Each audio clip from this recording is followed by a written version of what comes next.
Alors que l'on parle à travers le monde d'une guerre commerciale entre les États-Unis et la Chine, l'OMC, l'Organisation mondiale du commerce, se trouve au cœur du conflit.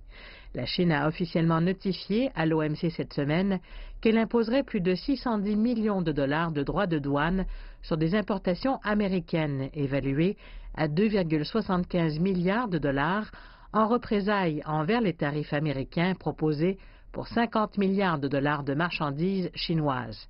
La Chine a déclaré que l'action unilatérale des États-Unis violait la législation commerciale internationale de l'OMC. L'OMC a été créée en 1995 dans le but de garantir le respect des règles du commerce international.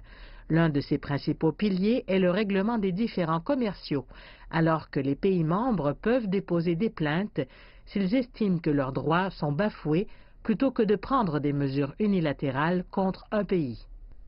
Il y aura une sorte de procédure de contentieux standard où les gouvernements déposent des observations écrites qu'ils présentent lors d'une audience où ils exposent leurs arguments devant les juges qui donneront leur verdict. Vous obtenez ainsi une décision disant que le gouvernement accusé de violer les règles le fait ou ne le fait pas réellement.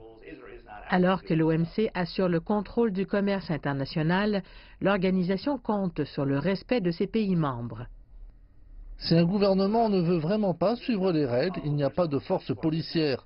Vous ne pouvez pas mettre les pays dans la prison de l'OMC s'ils n'ont pas suivi les règles. L'administration Trump a critiqué l'OMC, la qualifiant de désastre, mais les alliés américains ont exhorté les différends commerciaux à demeurer dans les limites de l'OMC. Cette démonstration de force peut donner à l'administration Trump ce qu'elle veut, mais malheureusement, elle a pour effet de politiser les relations commerciales à un niveau jamais atteint.